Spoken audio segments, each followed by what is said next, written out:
أنا شفتك هدي سيمانة قلبي تكتك بحال شي مكانة ويلي ويلي هدي هبلتني يا ماما ويلي ويلي راني صافابا تك تك تك تك تك تك آه تك تك تك تك بحال شي مكانة تك تك تك تك تك تك آه تك تك تك تك بحال شي مكانة. Hello everyone, welcome back to the Medicine 101 podcast. This podcast is dedicated to translating medicine as well as just public health in general in a clear and accessible way, and making sure that we advocate for the avoidance of misinformation within any STEM-related field. I'm your host, Jay Shetty, and for this month's episode, we have a very exciting guest, Hidaya Labiioui.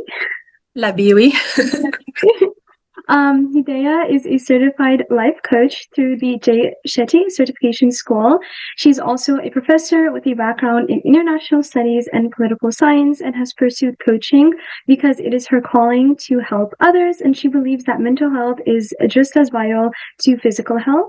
Her work depends on something that we can constantly be learning from, which is communication, and this is a topic that we talk a lot about on this show. And she listens closely, translates what she hears into a language her clients can actually utilize, and helps them uncover the answers that are already within them. Through tailored step-by-step programs, she helps build self-awareness, resilience, and purpose, giving them real tools to align with their values and thrive. The same precision matters outside the coaching room too. Whether she's teaching, writing, or guiding a client one-on-one, getting the message right, not just well-intentioned but accurate, is central to the work, doing the work responsibly. And we are so excited to have her here today on the Medicine 101 podcast. Hidaya, welcome to the podcast. Thank you so much for having me on your podcast. I'm truly honored.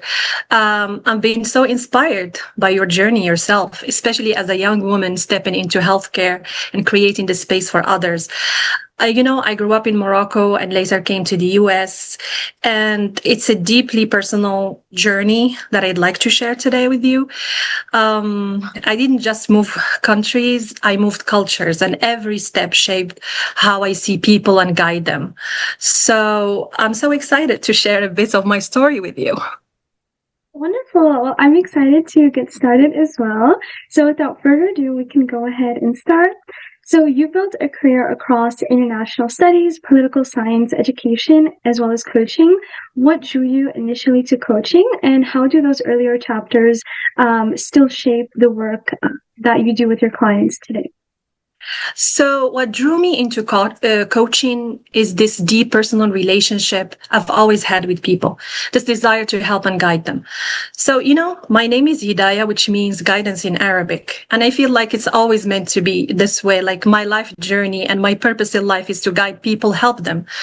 By having a deep sense of empathy. That's why people even came to me before I got certified with their struggles, seeking clarity and empathy. So combined with the love of culture, history, analysis, from my background in political science, it naturally guided me into coaching. So I know it's a different field than the practical field I've been trained on, but my sharp sense of analysis and my deep sense of empathy prepared me for this journey. That's why I got certified, so I can help people the right way. That is such a beautiful answer, and it's so extraordinary that your name is Hidaya, because my own sister is also called Hidaya. Her name, yeah. It means guidance, so it's truly just, so cool to see that connection. Absolutely, absolutely. Your name is always connected to your destiny for some reason. Like, you feel it's your calling in a way. Ism ala musamma, as we say in Arabic. Yes, for sure.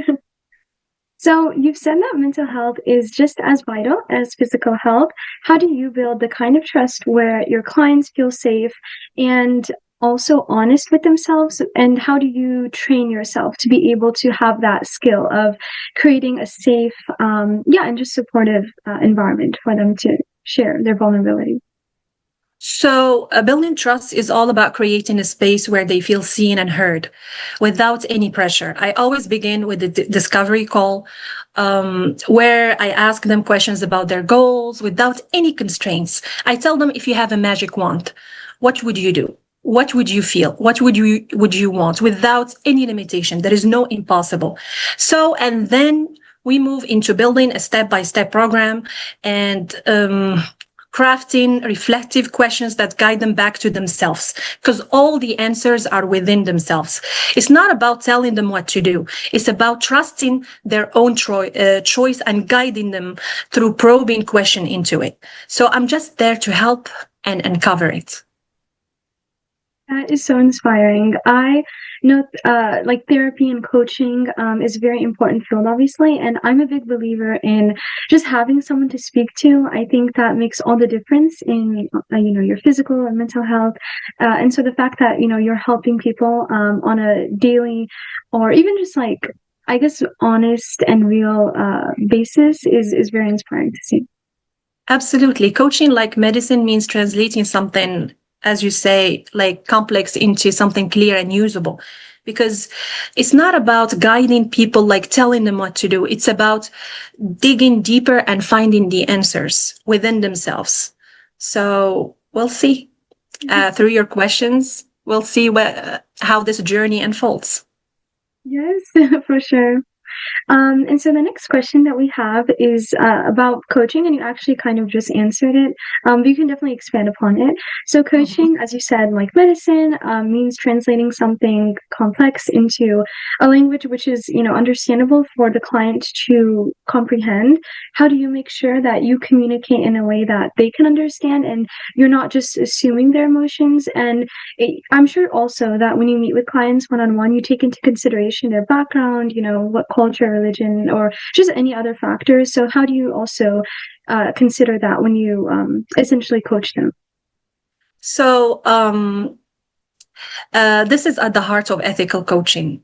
As I said, I don't impose my own views or direct advice or give them direct advice. Instead, I rely on precise, open-ended questions so that the client can articulate their own truth. They can tell me what they feel.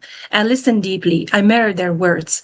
I reflect what I hear so they can feel fully understood. It's not about me guessing. It's about them finding their own clarity with me as a guide.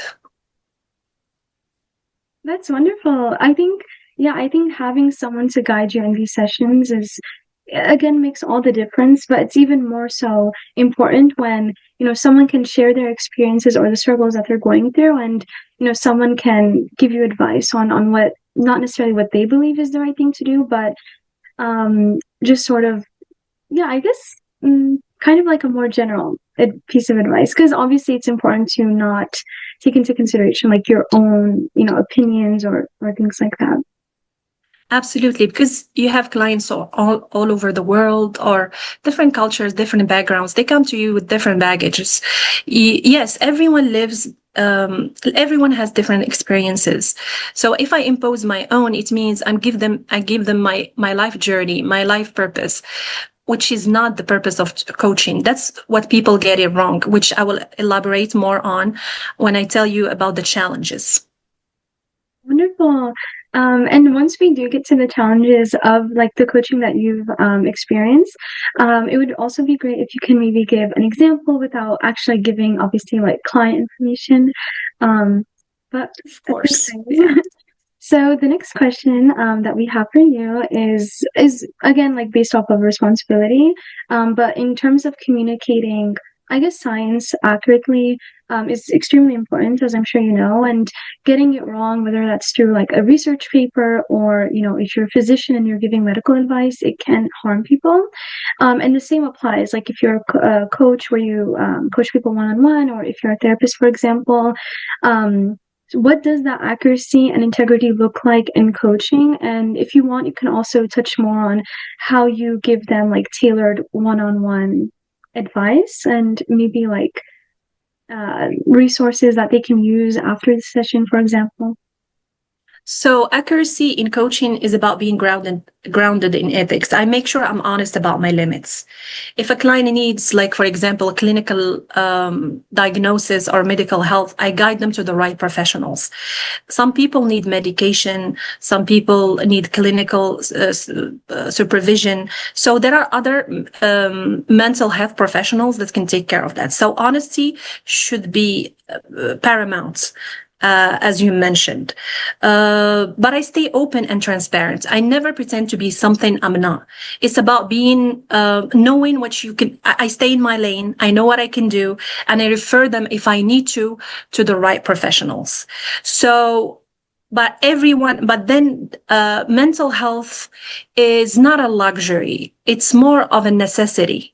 Because as much as we take care of our physical health, we have to take care of our mental health, because they are intertwined. They go hand in hand. As we say, a sane body, a sane mind should reside in a sane body. So a lot of stigma in our society is around mental health. For example, in the US, a lot of people think it's a luxury because you speak about feeling you're weak or you're controlled by feelings, and it's such a trivial thing. For the Moroccan society, it's shameful, which is, for example, oh, you're not, if you talk about feelings or you talk about your mental health, they always label you as somebody who is not, oh, are you perfect? Don't you have problems? Don't you have your own struggles? What do qualify you to guide people? Or, as I said, it's not about telling them what to do. It's about, I am trained and certified in a certain discipline. As I told you, I start with a discovery call.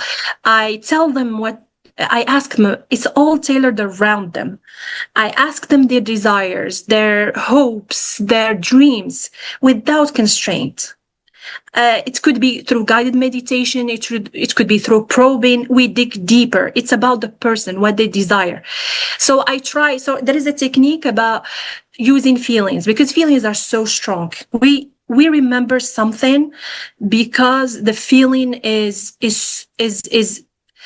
takes us back. For example, you smell a perfume. It reminds you of a certain time. You see, so feelings guide you. They can magnify good feelings, happiness, hope, but they can also magnify bad feelings. That's why I have techniques to help clients, for example, differentiate between them. I ask them, for example, if you reach your goal, if what you want so and so, what would you feel? I try to get them to be in that mindset, already feel it. If they do, they're already on the right track. But the problems are external and internal more so than internal, because the mental blocks, our mind, the subconscious, is our biggest enemy in a way, because it's designed to protect us. So fear, doubt, all kinds of negative feelings drag us back. So if we differentiate between the feeling, try to tear it apart from the actual goal, we are halfway there.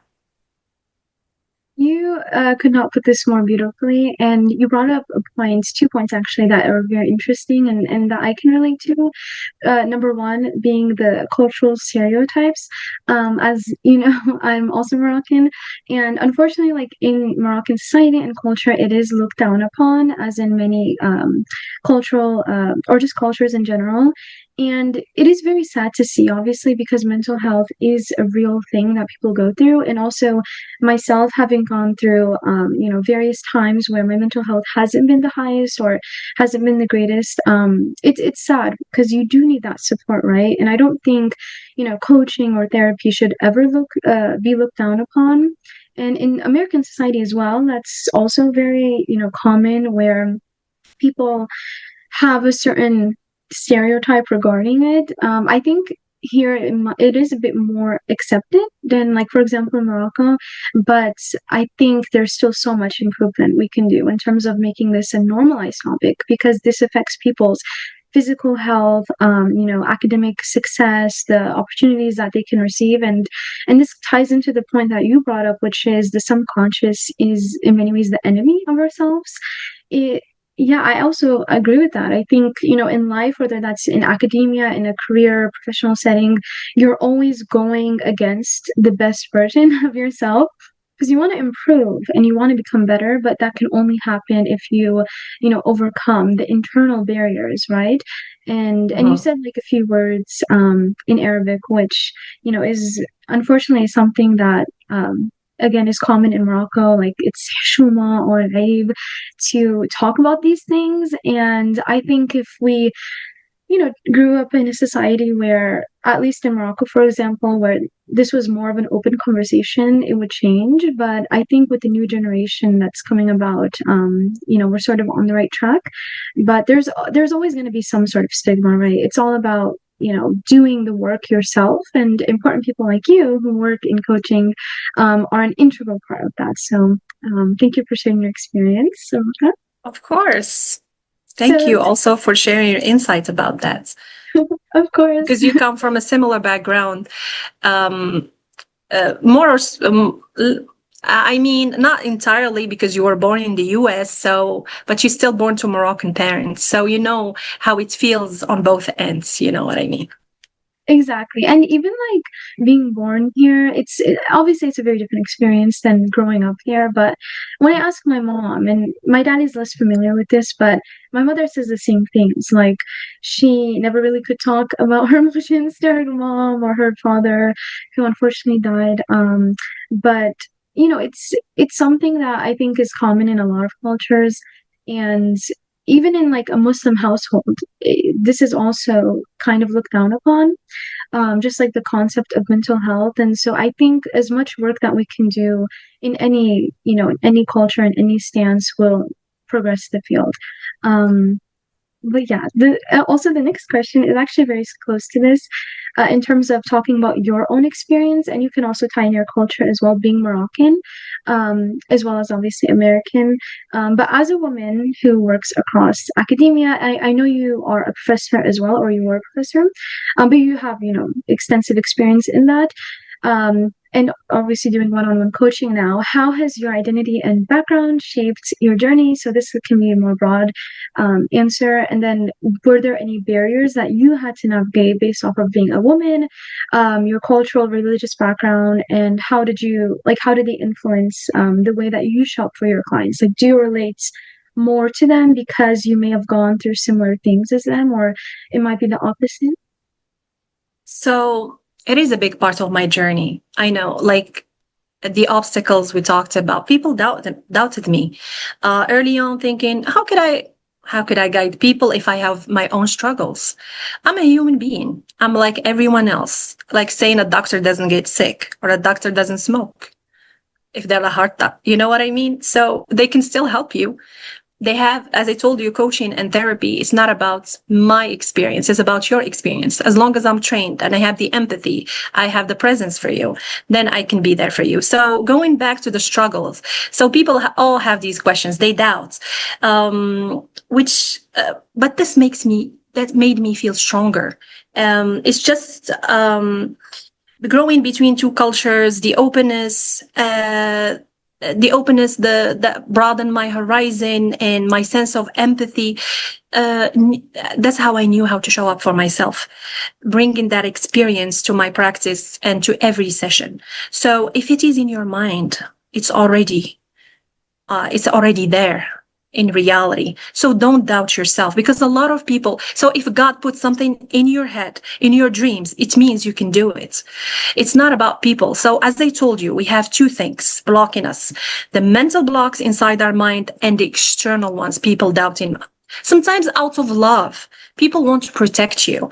That's why you can go to friends for advice and everything, but they don't know your journey. They don't know your problems. They don't know your struggles, your limitations. So you have to go to an impartial person if you want a real digging, and you have to find the answer that suits you, not somebody bringing their own input into your life. They can mean well, and some people you mean the world to them and they want to help you so much, and others don't have your best interest in mind. So you have to be you have to be aware of all this, because the decision will affect you at the end, and you have to be responsible for your own. So all these external, internal, we have it's like a war, and we have to be prepared for it. But it's not a hard one once you're aware, because awareness is 50% of the solution toward the problem. So keep your options open. An open mind is the best. And to be in this field, you have to be completely empathetic and open to other people, accepting, because it's about the client. It's not about me, my experience. If my experience will help me in my practice, yes. But if it is going to affect somebody else, no. That's why going into friends and family, yes, can help you, but they cannot tell you what to do. You have to know what to do. So a lot of people will get angry at you if you don't follow their advice. Or so it's a tricky field. It's a tricky situation. You have to navigate it with care. So, but being aware, as I told you, is halfway there. That's beautifully put. And that kind of brought up another follow-up question I had, which is in terms of like the concept of listening. Um, and I only bring this up because like growing up, like my mother, who obviously is Moroccan, like would tell me I talk a lot and I like my mouth is like a caseta, which basically means like, you know, I just keep talking like a CD player, like that's what it means in Arabic. And so I do talk a lot. Like that's, I mean, I think it's a good trait. But also my dad is like very keen on like emphasizing the concept of listening before speaking to people. And obviously in coaching, this I'm sure is like a big part of what you do, just sitting down and listening. Like even if someone talks for like 1 hour, like you have to listen to them to fully, like you said, be empathetic as to what they're experiencing and telling you.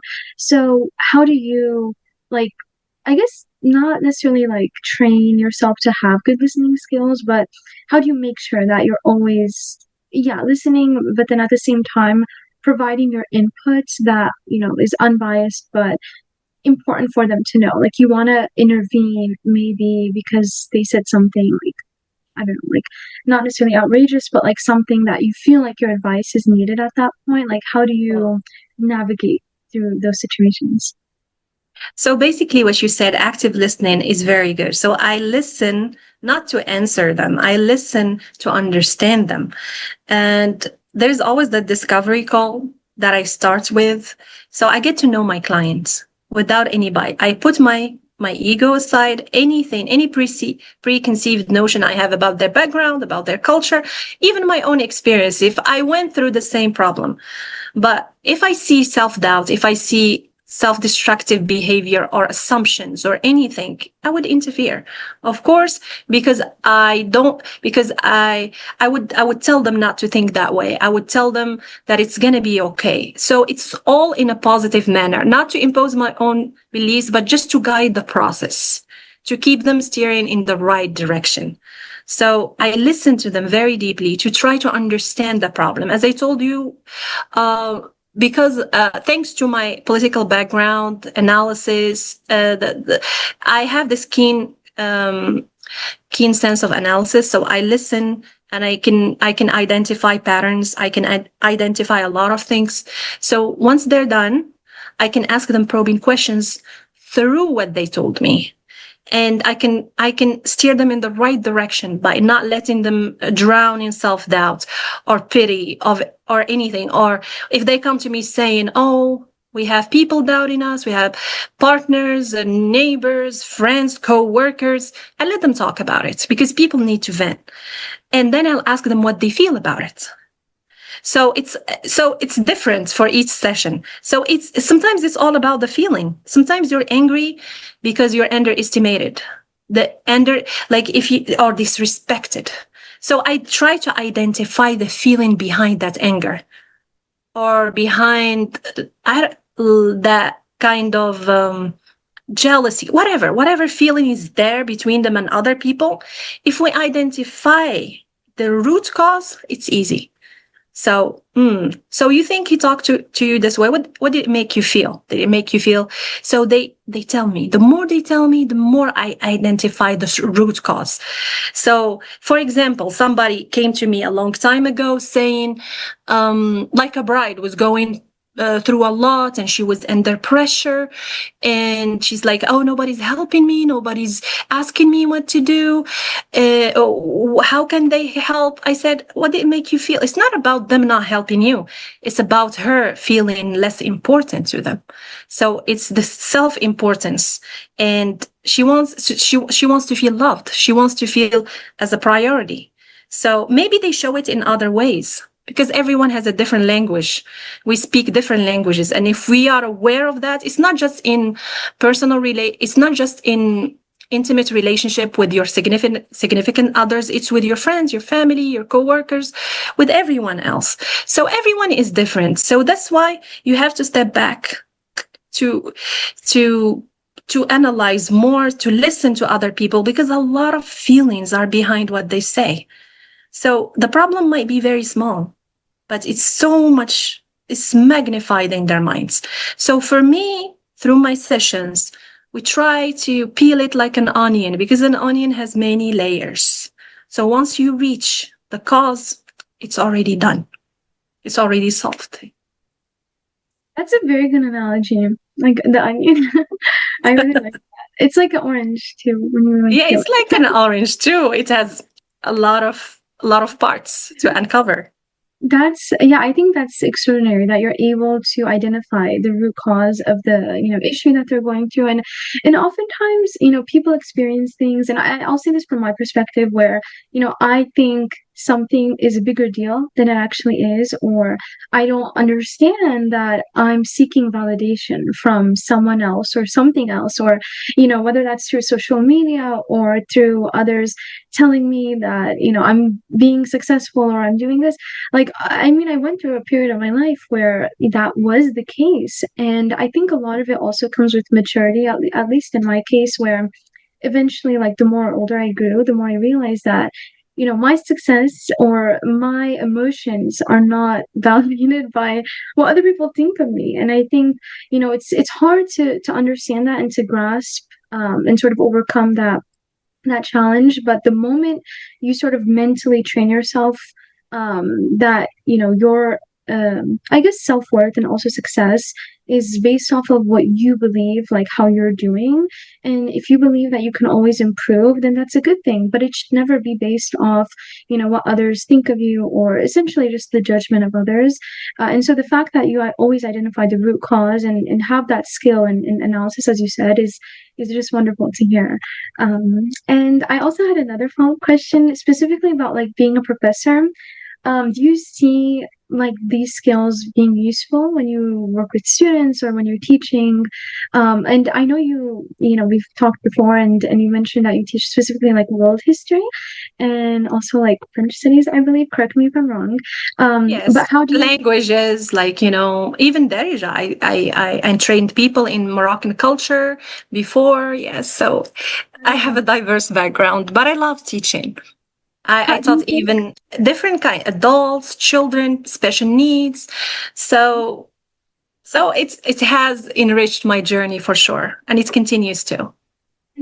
these skills are in many ways like translatable to teaching others, like listening? Absolutely, absolutely. They go hand in hand. If you are a good coach therapist, you are an excellent teacher. In a way, yes, teaching, I have to teach them something. I have to impart knowledge. Yes, it's not the same as therapy in a way, but the connection you build, they have to trust you. We have to create a safe space. They have to be interested and love coming to your class and attending your sessions. So when you build that kind of connection with others, they're transferable, as you said. Being a good therapist, a good teacher, it's not the same process, but there are many similarities. So in a way, they look at, like, for example, when I was growing up, one of my biggest mentors were my teachers. What got me into politics was my teacher in middle school. He will talk about, about balancing budgets, about inflation, about war. So I would always remember, and also I had a biology teacher who thought I could be a good doctor. But my love for politics actually was greater, so I went down that path. But my love for helping people could be translated in, I'm not a doctor per se, but being a therapist is like dealing with mental health is another way. I know a lot of people see these two disciplines like remotely different, but in a way they helped me, because if you know how to use your transferable skills to use them in your different jobs or different fields of your life, absolutely. For me, it has also helped me in my interpersonal relationships. I am like every person. I have my own struggles. I do. And also, I want to mention something. Progress is not a linear process. It's because you cannot say, oh, with age, I matured. Yes, with the age, with the experience, we mature. We might not do this, we not make the same mistakes or fall in the same traps, but we can fall. And the best thing is to know how to pick up yourself and be stronger again. So these skills help you how to deal with others, how to pick up yourself because like everyone else, we are surrounded by people. We have our own mental demons in a way, so we have to fight them. So yes, your faith is a big part of that. And the way you handle yourself around people, the communication, all kinds of communication, the verbal, non-verbal, it's a wonderful field. For me, it's fascinating.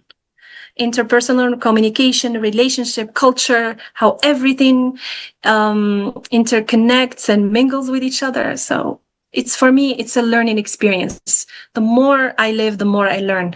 I learn from people as they can learn from me, but I hope in a way that I can bring something positive into their life. If through a conversation, through an interaction. So that's my goal. Kindness is a big part of it. That is wonderful to hear. And I do relate to the aspect of, wanting to go into science and medicine, but also like being so interested in history. Because at my university, I'm a double major, so I'm doing a major in neuroscience, and I'm planning to become hopefully a physician, inshallah. Inshallah, I'm sure you will be a wonderful one. Thank you. And then I'm also studying history as well, and I specifically specialize in the Middle East and pre 1750, so more so ancient medieval history in the Islamic world. And it's something I find so interesting. I mean, just learning about the history of your own religion, your culture, even Moroccan history. I've delved into that so much more, being able to study it. And I think, politics, history, and just the humanities in general is such an important field. And people do think that in medicine are different, but in many ways they're the same, right? Because you're making an impact on people, whether that's coaching them, guiding them in their life through these very critical points. You're always helping them to some degree. And so I think it's so fascinating that, you still had this very strong passion for politics and just humanities in general, like interpersonal communications, for example, and you recognize that you will still be able to help people, even though I'm certain that if you did go into medicine, you would be a wonderful physician. Yeah. So it's really nice to hear that you had that ability to recognize, and I think it's the following your passions aspect that is very important, and it's something I always try to tell others whenever they ask me this, or just explain why I'm doing what I'm doing. Absolutely. I love the fact that you're double majoring in history. And do you know knowing where you come from is always the best thing. So it guides you where you need to be, when you need to go. So, and that history is written by the winners, the vanquishers. So you have to be aware of that. You have to have the critical thinking. And the medieval ages where the renaissance of the Islamic culture and all the sciences, the medicine was built by Muslim physicians, even the tools they use now in surgery. It's so fascinating to learn about this and how it was overlooked in Western textbooks. So to go back to the roots, I tell all my students everything that starts with an AL. It's Arabic, algebra, alcohol. It was like, the first ones who used used alcohol to clean the wounds were the Muslims. The intricate surgical tools that they still use today were the Muslims. The first ones to have an asylum for mentally sick people were the Muslims. And one of the oldest ones was in Morocco. So knowing where you come from gives you a sense of pride and a sense of direction. So that's why I love history. And history, as we see it now, wait for it. Wait 50 years from now for what is going on. You're going to see it from different perspectives. But we are fortunate in a way and unfortunate, because in this digital age, there is an influx of information. So if you have the critical thinking and the background, and you have to navigate through it, because it's so crazy. It's maybe for another topic. I don't know. I agree. I think we can talk like for 1 hour about this. Absolutely. For sure. I mean, there's so much, like even just colonialism and how like you said, the Western world not erased, but as much as they could, the history of indigenous cultures, like we're Moroccan, and the indigenous people of Morocco are the Amazigh, and so it's very fascinating to recognize that from like a modern day perspective. And in many ways, many of the same tactics that were practiced, are still unfortunately being practiced currently, just in a different, what I like to say, generational font. Like they're doing it in a different way. But I think in many ways history does repeat itself, but you need to look at like you said, the context behind things, and understand the reasoning behind why those things were done. Absolutely. It helps you a lot. So I just a side note, for my love of discovery, even though I know my family history, my mom's family, they have a tree, they know where they come from, but I said to myself, why not take a DNA test? And because I want to know more about my roots.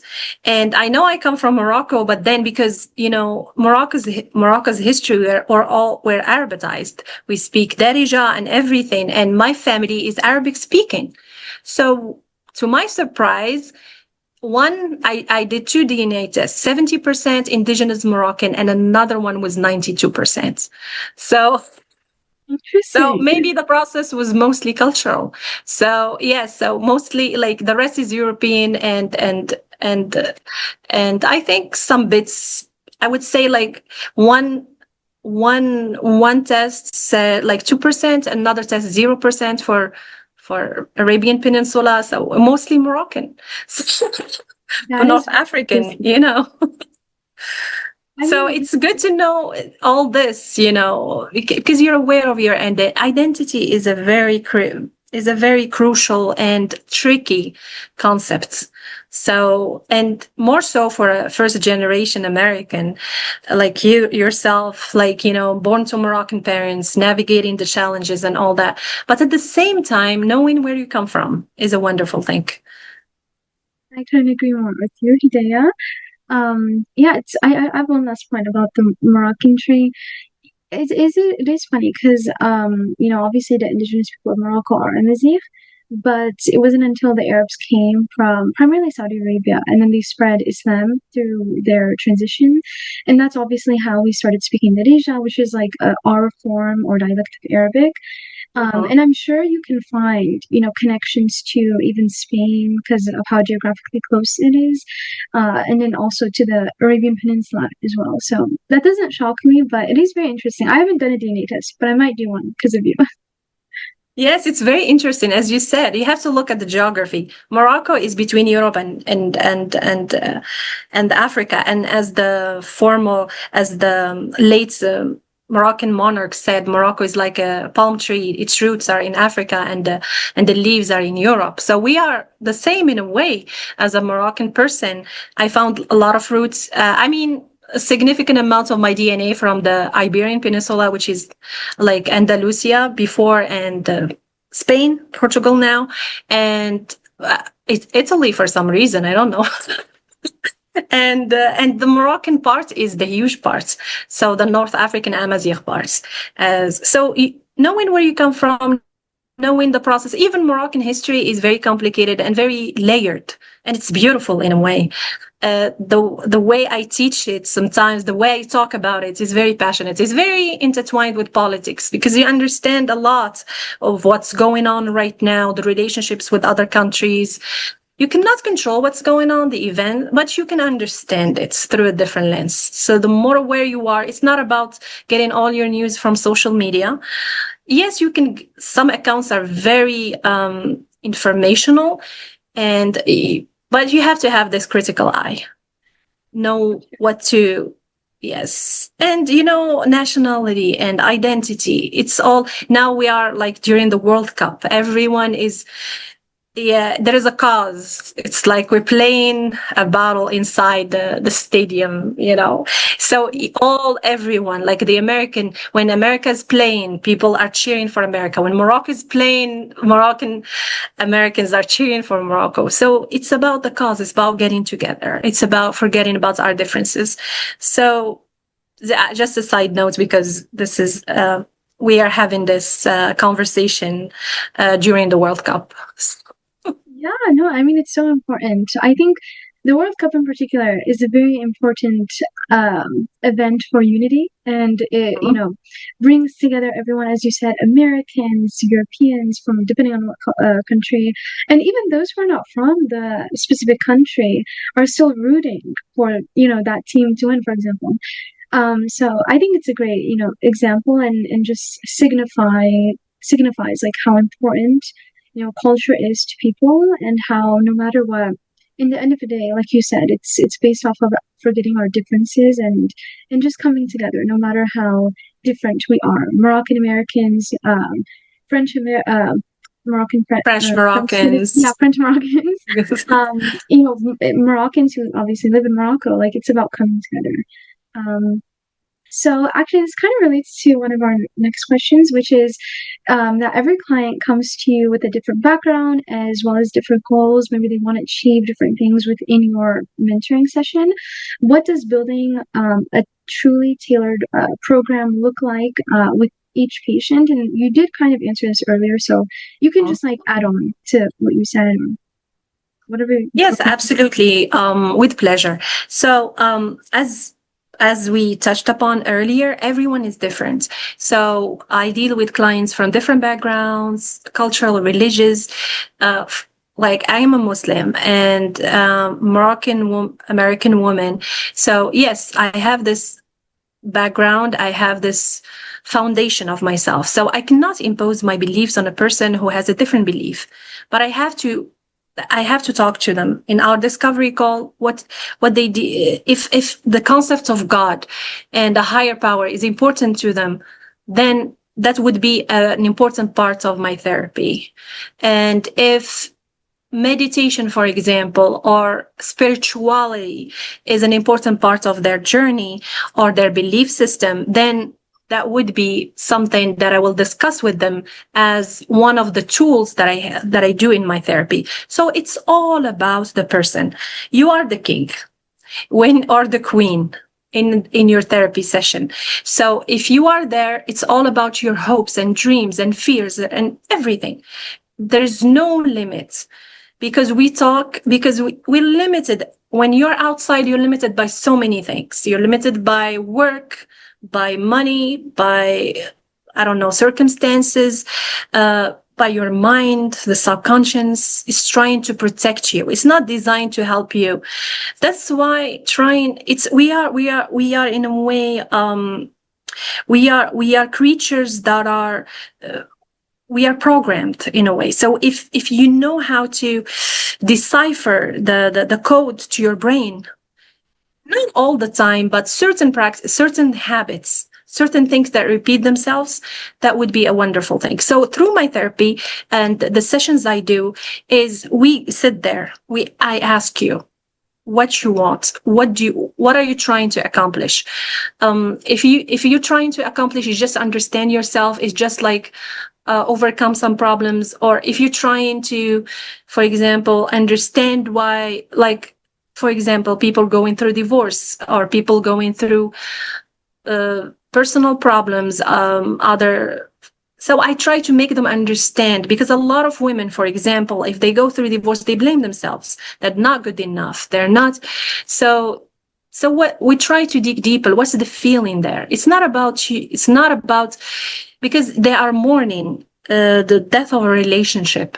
It's not about the person per se. It's about their memories, about their life. So trying to understand, this is just an example. So trying to understand their feeling, because a lot of people blame themselves. A lot of people feel inadequate, especially if the divorce was not their idea, or they're not the one who initiated the separation. Could be divorce, could be the end of relationship, a breakup, because romantic relationships take a big part of our lives. So a lot of clients come with these problems. So trying to understand the underlying feeling, what's behind, what's underneath the feeling, then you know how to guide them through recovery in a way, or acceptance. But they have to go through the motion. They have to understand how they feel. So everyone is different. So we know in the beginning, we talk about each step. We talk about what they want to do, but a lot of people will tell you what they want and will tell you the obstacle. So to actually help them, we have to break it down. A lot of people say, I want this, but I can't because so and so and so. And so it makes the therapy a little difficult, but this is where my job and my training comes into effect. So I have to, this is the techniques I use to let them differentiate between the obstacle and the desire, because anything can be possible if we follow a certain. It could be possible through work. Nothing is magical. It's not like you snap your finger and things happen. But if you apply yourself, if we have a system, but you have to trick your mind or train your mind to know it's possible, because our minds are programmed to protect us from danger, from fear, so we have to tell our mind it's okay. We've got it. And that's how each of our clients, I do that with them individually, according to what they want to accomplish, what is their goal, what they want. So it's a different process. That is very interesting to hear, and it kind of reminds me of a phrase that I grew up hearing, like in school, which is that practice makes perfect. And this applies to everything in life. You know, if you want to get good at something, for example, like you just mentioned, like training your mind to be able to overcome, specific challenges that you've, gone through.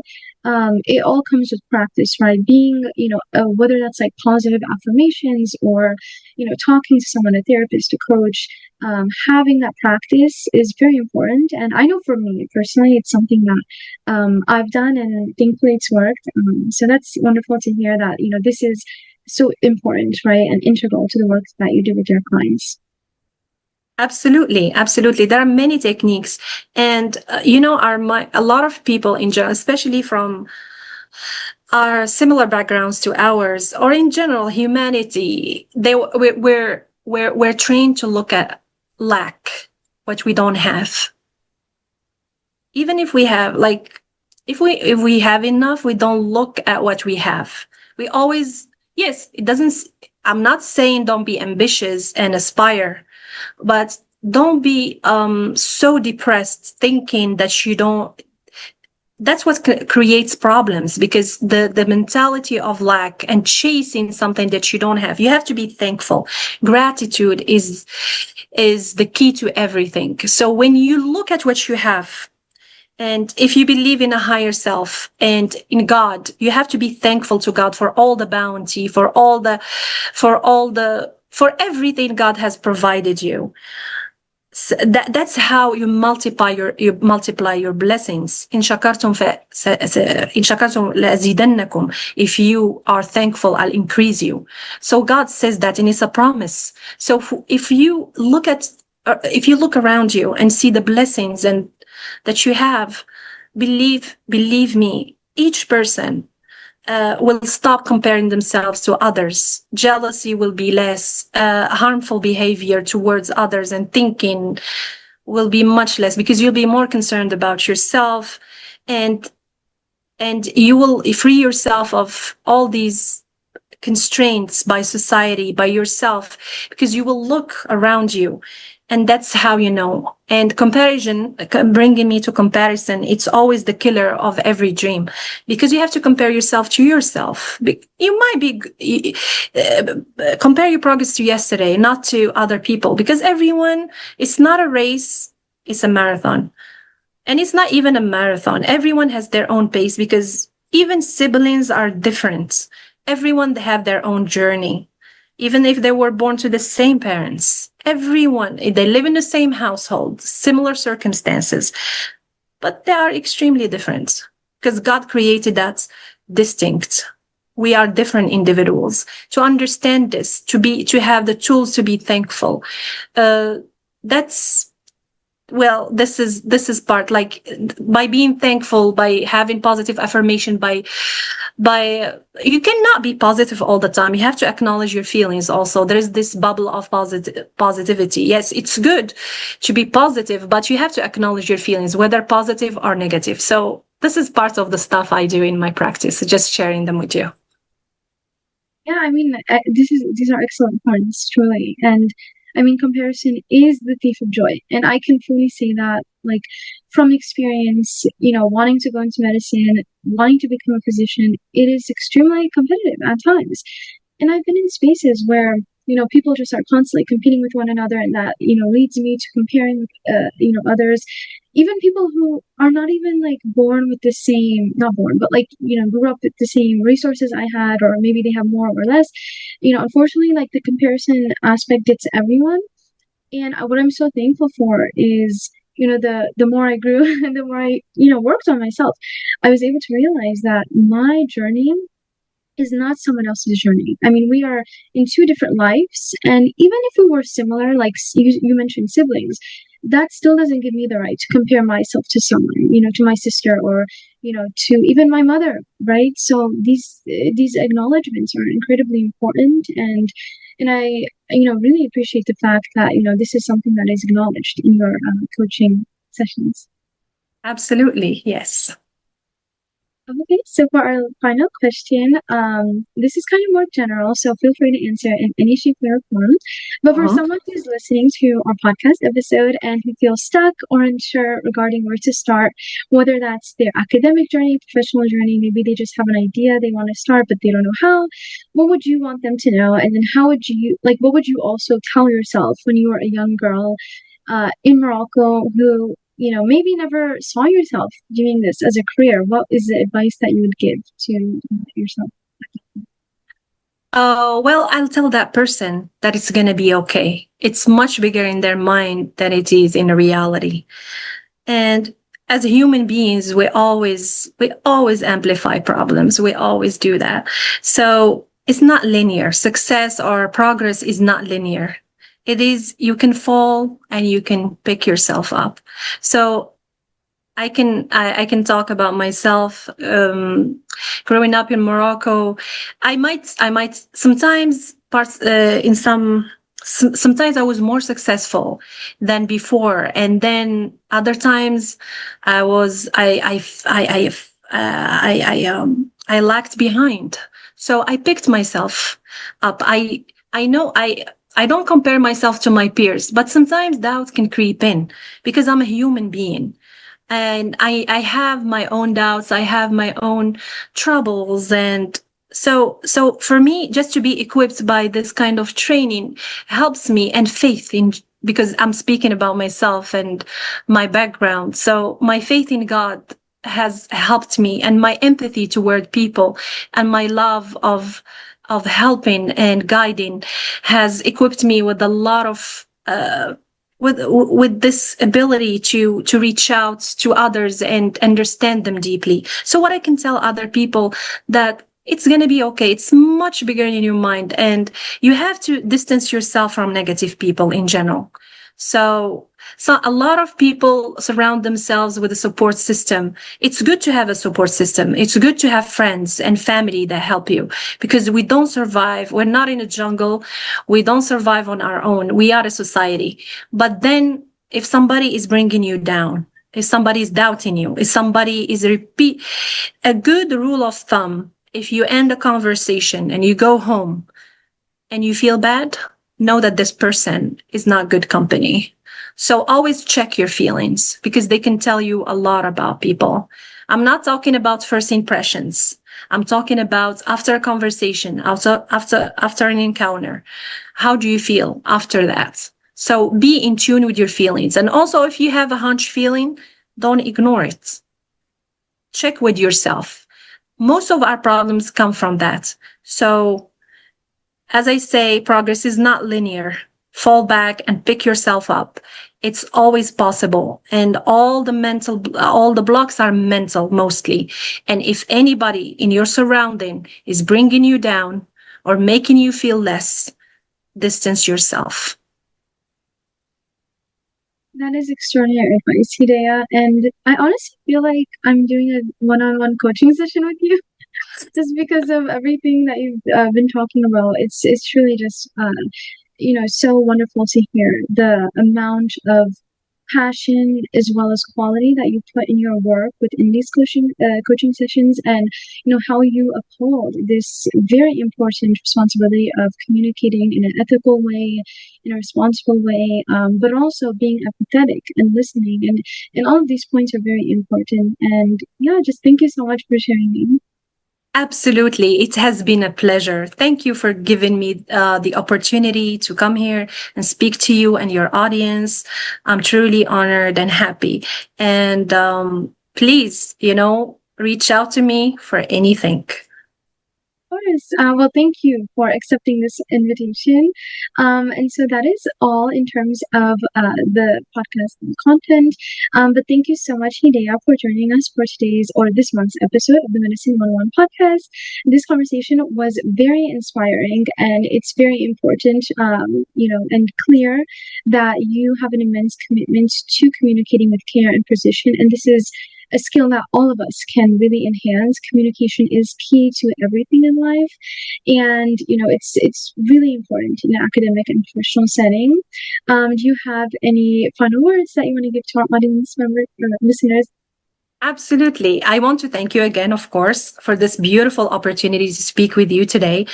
As I reflect on my journey, I realized that every step, every challenge was part of a bigger calling. My faith, my culture, my studies all guide me and to one goal that one thing that I'd like to share: you don't have to be perfect to guide others.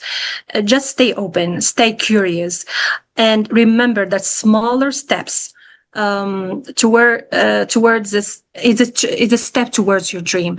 So I thank you so much, and I am here to support anyone in any way. Thank you. Of course. Again, it's truly an honor to have you on this month's episode of our podcast. I will make sure to share all of your contact information, as well as if you would, feel comfortable, of course, where people can contact you if they do. Absolutely, yes. That's what I'm doing. And thank you for sharing for having your background as your platform. We're talking about background a lot. Your platform as a way for people to reach out to me. I absolutely appreciate that. Of course. And I'm sure you're gonna do great in your own journey. I'm wholly impressed by you and your siblings, by the way. You're gonna do great. And I hope God gives me the opportunity to witness that. Oh, thank you so much. You're so sweet, Hidaya. I'll make sure to list all of that information in the description of this episode. And until then, that is all for this month's episode of the Medicine 101 podcast. Tune in next time, everyone. Thank you. Thank you. Bye.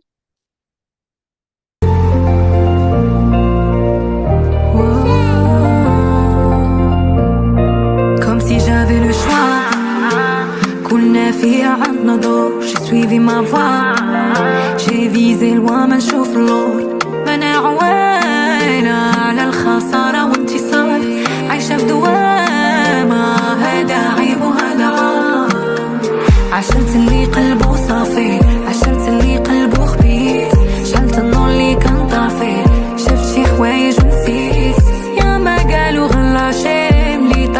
بعد ما لقيت ما غيدفعني غير عصيف اش بوحدي انا بقيت. No one is getting on my way, still following my dreams, learn and grow every day. No one is getting on my way, still following my dreams, learn and grow every day. Oh, I keep moving, no trying